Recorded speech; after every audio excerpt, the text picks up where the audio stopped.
జాతీయవాద జర్నలిజానికి అసలైన వేదిక నేషనలిస్ట్ హబ్ ని సబ్స్క్రైబ్ చేసుకోండి.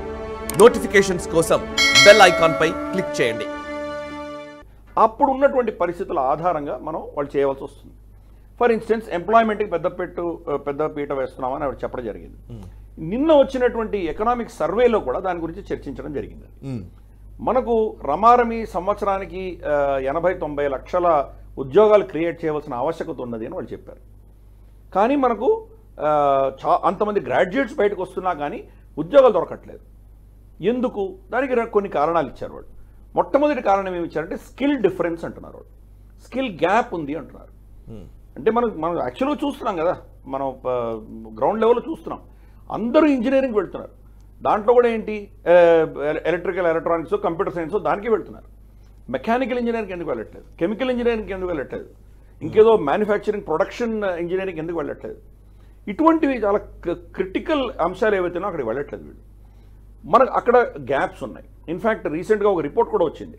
ఫైనాన్షియల్ సెక్టర్లో రమారమి 70 లక్షల వేకెన్సీస్ మనకు ఫైనాన్షియల్ ఎక్స్పర్ట్స్ మనకు తక్కువ ఉన్నారు అని చెప్తున్నారు వాళ్ళు. సో మనకు ప్రాబ్లమ్స్ ఏంటంటే ఎక్కడ మనకు అవసరం ఉందో అక్కడ మనకు టాలెంట్ మనుషులు లేరు. కానీ మనం వస్తున్నటువంటి పిల్లలకు వాళ్ళకు ఉన్నటువంటి స్కిల్స్ అయితే ఇక్కడ ఉద్యోగాలు లేవు. ఈ గ్యాప్ అన్నది నిన్న ఎకనామిక్ సర్వే కూడా చెప్పడం జరిగింది. అందుకని ఈరోజు ఆవిడ బడ్జెట్లో ఎంప్లాయ్మెంట్కి పెద్దపీట వేస్తున్నామంటే స్కిల్ సెట్స్ని ఫోకస్ చేయబోతున్నామని చెప్పడం జరిగింది. ఓకే, వచ్చే 5 ఏళ్లలో 20 లక్షల మందిని మేము ట్రైనింగ్ ఇస్తున్నామంటే దానికి కారణం ఇది. మనకు కావాల్సిన స్కిల్ సెట్స్ మనకు లేవు. ఇప్పుడు రాబోయేటువంటి తరంలో మనకు ఆర్టిఫిషియల్ ఇంటెలిజెన్స్ వల్ల చాలా ఇబ్బందులు రాబోతున్నాయి అని నిన్న ఎకనామిక్ సర్వే కూడా చెప్పడం జరిగింది.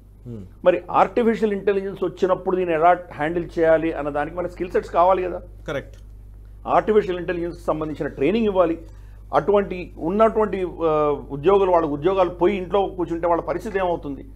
వాళ్ళ స్కిల్ సెట్స్ పెంచుకోవాల్సిన ఆవశ్యకత ఉన్నది.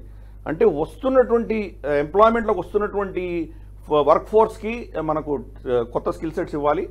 ఆల్రెడీ పనిచేస్తున్న వాళ్ళకి స్కిల్స్ ఎన్హాన్స్మెంట్ చేయాలి. ఇది లేకపోతే కానీ ఇబ్బంది అవుతుంది. అందుకని ఆవిడ ఎంప్లాయ్మెంట్ మీద ఫోకస్ పెట్టడం, స్కిల్ సెట్స్ మీద ఫోకస్ పెట్టడం అనేది ఆ దృష్టిలో మనం చూడాలి. ఓకే, దానికి అలొకేషన్స్ అనేది సీరియస్గా ఇవ్వడం అన్న దాని వెనకాల అది మనం చూడవలసిన. ఇందులో చాలా ఒక కీలకమైనది కొత్తగా అనౌన్స్ చేసిన అంశం ఏంటంటే sir, 1 month wage to new entrants in all formal sectors in 3 installments up to 15,000 rupees. Expected to benefit 210 lakh youth అని చెప్తున్నారు. అంటే ఫస్ట్ మంత్ వేజ్ ఏదైతే కొత్తగా ఎవరైనా ఉద్యోగంలోకి తీసుకుంటే వాళ్ళకి కేంద్ర ప్రభుత్వం ఇచ్చే విధంగా ఒక పథకం. అండ్ ఇంకొకటి చెప్తున్నది అంటే link to first time employees. అదేంటంటే incentive to both employee and employer for EPFO contributions in the specified scales for the first 4 years. Expected to benefit 30 lakh youth. And ఈపీఎఫ్ఓకి సంబంధించి ఇంకోటి కూడా, government will reimburse EPFO contributions of employers up to 3,000 rupees per month to the employer. Employer అంటే వాళ్ళే contribute చేస్తారు కాబట్టి so వాళ్లకు benefit ఇవ్వడం. అంటే ఎంప్లాయర్ని, ఎంప్లాయీని అంటే కొత్తగా ఎవరైనా ఉద్యోగంలోకి తీసుకుంటే వాళ్ళకు ఒక వెసులుబాటు కల్పించే విధంగా, వీళ్ళని మోటివేట్ చేయడము, కొత్త వాళ్ళని తీసుకునే విధంగా, అండ్ వాళ్ళకు కూడా కొంత వెసులుబాటు కల్పించే విధంగా ఇది ఎంతవరకు పనిచేస్తుందని మీరు అనుకుంటారు? దీనివల్ల ఇంపాక్ట్ ఏమన్నా నిజంగానే ఎంప్లాయ్మెంట్ విషయంలో మనం సిగ్నిఫికెంట్గా చూడొచ్చా? అంటే తప్పకుండా ఇవన్నీ కూడా ఎనేబులర్సే, సహాయం తప్పకుండా చేస్తాయి. కానీ ఇది ఒక విధమైన ఎంకరేజ్మెంట్. దీని వల్లనే అన్ని జరిగిపోతాయి అనుకుంటే ఎంకరేజ్మెంట్ అంతే. ఎందుకంటే ఓవరాల్ ఎకనామిక్ సిచ్యువేషన్ ఎలా ఉంటుంది దాని ఆధారంగా ఉంటుంది. ఫర్ ఇన్స్టెన్స్ 1 నెల కాదు 5 నెలలది నేను జీతం ఇస్తానన్నా కానీ కూడా ఈరోజు చైనాలో కంపెనీలో ఎంప్లాయ్ చేసుకోవడానికి సిద్ధంగా లేరు. ఎందుకు? వాళ్ళకి కాంట్రాక్ట్స్ రావట్లేదు. సప్లై చైన్స్ అన్ని చేంజ్ అయిపోవడంతో, ఎస్పెషల్లీ వియట్నాంకి, ఇండోనేషియాకి, కొన్ని భారతదేశానికి రావడంతో, ఫర్ ఇన్స్టెన్స్ ఫాక్స్కాన్ చూస్తున్నాం మనం. 2.5 లక్షల మంది ఒక ఫ్యాక్టరీలో అక్కడ పనిచేసేవాళ్ళు ఈరోజు 50,000 మందే ఉన్నారు. అంటే 1.5 మంది వెళ్ళిపోయారు కదా అక్కడి నుంచి. డైరెక్ట్గా ఫాక్స్కాన్లో పనిచేస్తున్న 1.5 వెళ్ళిపోతే దానికి అలైడ్ దానికి సంబంధించినటువంటి ఎకో సిస్టమ్ అంతా కూడా దెబ్బతింది కదా.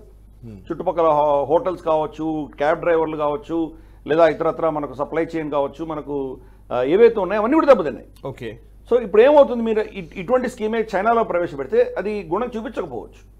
భారతదేశంలో ఈరోజు మనం అట్రాక్ట్ చేస్తున్నాం కాబట్టి, ఎంప్లాయ్మెంట్కి పెద్ద పీట వేసే ప్రయత్నం జరుగుతుంది కాబట్టి, ఇటువంటి ఇన్సెంటివ్ ఇచ్చినందువల్ల బహుశా ఎంప్లాయర్స్కి కొంత అంటే ఎవరైతే వాళ్ళని ఉద్యోగాల్లో తీసుకునే ప్రయత్నం చేస్తున్నారో వాళ్లకు సరే నాకు ఎనీవే ఒక నెల నేను జీతం కట్టలక్కర్లేదు కదా, ప్రభుత్వం నాకు ఇస్తుంది కదా, కాబట్టి కొంతమందిని ఎక్స్ట్రా తీసుకుందాం, వాళ్ళని ట్రైనింగ్ ఇద్దాం, తర్వాత చూద్దాం అన్నటువంటి ఒక ఇన్సెంటివ్ వాళ్ళకి తప్పకుండా ఉంటుంది. అది ఇందాక చెప్పినట్టు అన్నిటికంటే కీలకమైనది ఏంటంటే స్కిల్ సెట్స్ మీద ఫోకస్ పెట్టకపోతే మనకు డిగ్రీలు వస్తున్నాయి కానీ పిల్లలకు ఉద్యోగాలు రావు. స్కిల్ సెట్స్ మీద ఫోకస్ పెట్టే దాన్ని దృష్ట్యా చేసింది ఆవిడ, అదొక ఎత్తు అయితే.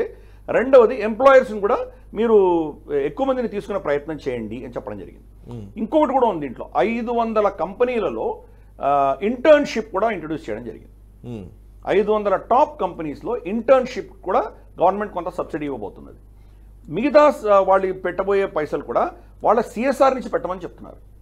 ఓకే, కార్పొరేట్ సోషల్ రెస్పాన్సిబిలిటీలో పెట్టమంటారు. ఎలాగో కమిట్ చేయాలి, అవును, వాళ్ళకి పెద్ద నష్టం ఏం లేదు. కాబట్టి సిఎస్ఆర్లో ఇంక్లూడ్ చేసేసరికి ఎలాగో ఎక్కడో ఖర్చు పెట్టేది ఈ ఒక ఇంటర్న్స్కే పెడతారు వాళ్ళు. ప్రభుత్వం దానికి సబ్సిడీ ఇస్తుంది. అంటే ఎక్కువ మంది పిల్లల్ని మన స్కూళ్ళ నుంచి కాలేజీ నుంచి వస్తున్నటువంటి వాళ్లకు ఈ మన కార్పొరేట్ ప్రపంచానికి, ఈ బిజినెస్ ప్రపంచానికి పరిచయం చేసేటువంటి ప్రయత్నాలు చేశారు వాళ్ళు. ఓకే, ప్రభుత్వం ఎంత చేయగలదో అంత చేస్తుంది. అల్టిమేట్గా మనకు ఎకానమీ, ఇండస్ట్రీ అన్నది అక్కడ పెరిగినప్పుడే, వాటిని స్వీకరించినప్పుడే జరుగుతాయి. ఏమన్నా నిన్న ఎకనామిక్ సర్వేలో ఇంకా 2-3 మాటలు కూడా చాలా కీలకంగా చెప్పారు వాళ్ళు. ప్రైవేట్ సెక్టర్ వీళ్ళ ఇన్వెస్ట్మెంట్స్ అంతా కూడాను రమారమి 70% వాళ్ళు అంటే బిల్డింగ్స్ కానీ ప్రాపర్టీస్ కానీ దీని మీద ఎక్కువ పెడుతున్నారు వాళ్ళు. ఓన్లీ 30% మాత్రమే వాళ్ళు మెషిన్స్ మీద, తర్వాత ఇంటలెక్చువల్ ప్రాపర్టీస్ మీద పెడుతున్నారు వాళ్ళు అని నిన్న ఎకనామిక్ సర్వేలో చెప్పడం జరిగింది. దీనివల్ల ఏమవుతుందంటే కొత్తగా మనం ఇంకా ఇండస్ట్రియలైజ్ అయ్యి కొత్త మ్యానుఫ్యాక్చరింగ్ చేయగలిగిన కెపాసిటీని మెల్లిగా పెంచుకోవాల్సినంత వేగంగా చేయట్లేదు అని నిన్న సర్వే చెప్పింది. ఇంకేం చెప్పారు, గత 4-5 సంవత్సరాల్లో వీళ్ళ ప్రాఫిట్స్ 4 రెట్లు పెరిగాయి అంటున్నారు ఎవరు, ప్రైవేట్ సెక్టర్. అయినా కానీ వాళ్ళు అంత మేరకు వాళ్ళు ఇన్వెస్ట్మెంట్స్ పెట్టలేదు. ఓకే, కాబట్టి ఆ ఇన్వెస్ట్మెంట్కి సంబంధించి ఎంకరేజ్మెంట్ ఇవ్వడానికి ఇవన్నీ చేశారు. అందుకనే ఫస్ట్ ఏంజల్ ట్యాక్స్ తీసేయడం అనేది ఒక పెద్ద అనౌన్స్మెంట్.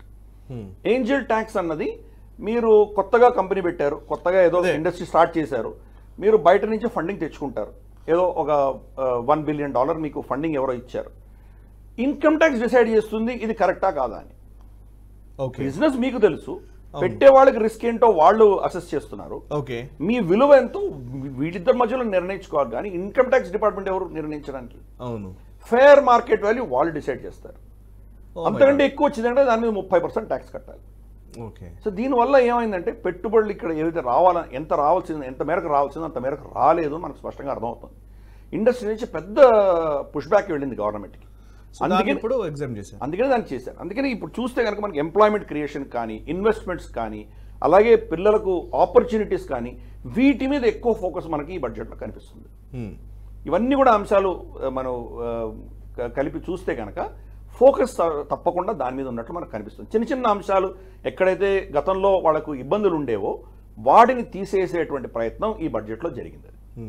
అందుకనే మనం ఏదో బిగ్ బ్యాంగ్, మనకేదో పెద్ద అనౌన్స్మెంట్ ఇచ్చి రేపు పొద్దున బ్యాంకులన్నీ ప్రైవేట్. ఈ వీడియో మీకు నచ్చినట్టయితే లైక్ చేయండి, 10 మందికి షేర్ చేయండి, అలాగే కామెంట్ల రూపంలో మీ అభిప్రాయాలను మాతో పంచుకోండి. Nationalist hub group of channels ను సబ్స్క్రైబ్ చేసుకుని తెలుగునాట జాతీయవాద జర్నలిజాన్ని ప్రోత్సహించండి. ఈ వీడియో కింద ఉన్న బెల్ ఐకాన్ పై క్లిక్ చేయడం మర్చిపోవద్దు.